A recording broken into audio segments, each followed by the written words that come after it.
오늘은 두 번째 강의 책기와 연관된 다양한 질병에 대해서 알아보도록 하겠습니다. 그 중에서도 두통과 책기를 위주로 알아보도록 하겠습니다.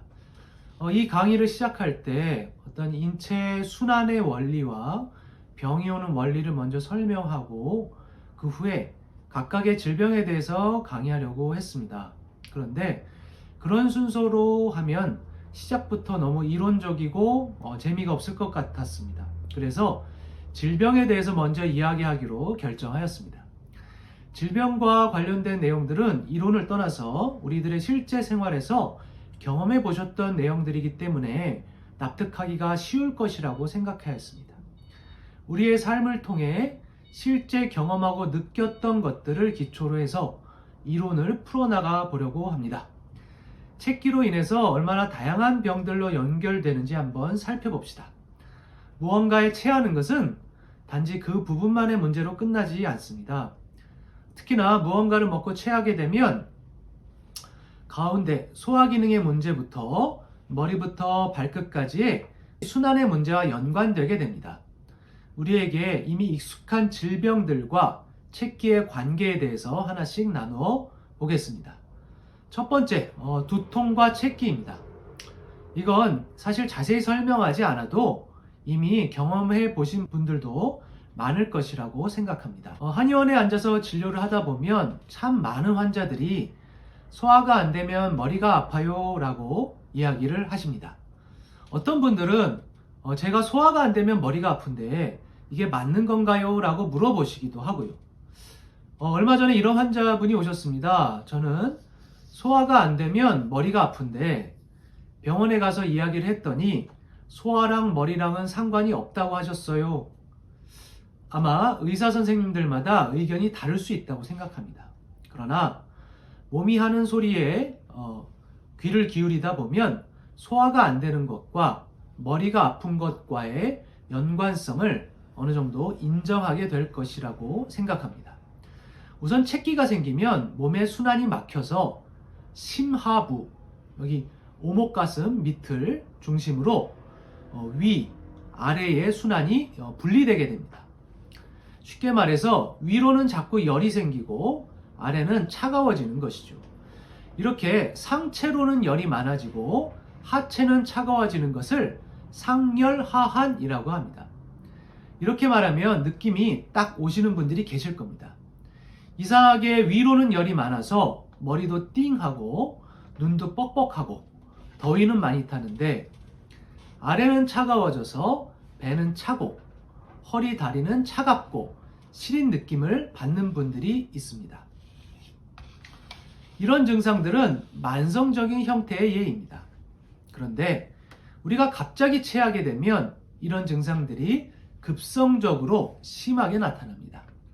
체에서 상체로 열이 생기면 머리가 아프고 어지럽습니다. 또 뒷목도 뻣뻣해집니다. 당연히 혈압이 오르는 경우도 있습니다. 가슴도 답답해지죠.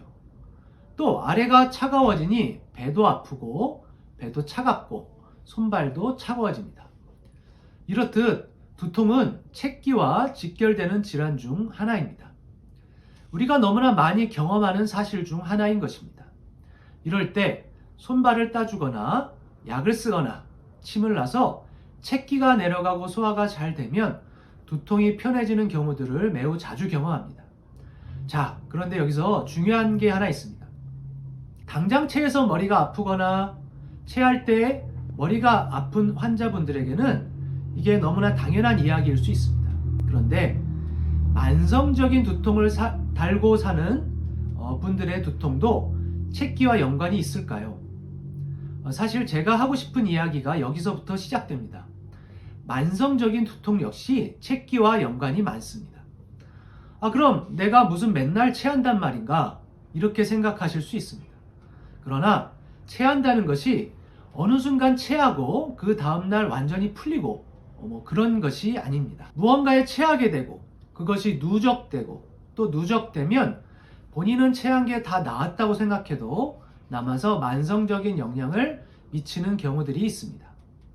마치 물이 흐르는데 퇴적물이 쌓이고 또 쌓이다 보면 거대한 흙더미가 쌓여 있는 것이죠. 이런 만성적인 채기는 만성 두통의 매우 중요한 원인이 됩니다.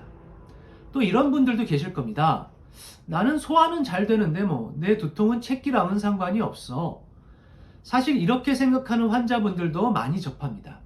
그러나 본인이 소화가 잘 되는 것과 채기가 있는 것은 사실 별개인 경우도 많습니다. 본인이 느끼기에는 소화가 잘 되어도 채기를 풀어주면 환자분의 두통이 호전되는 경험을 많이 하기 때문입니다.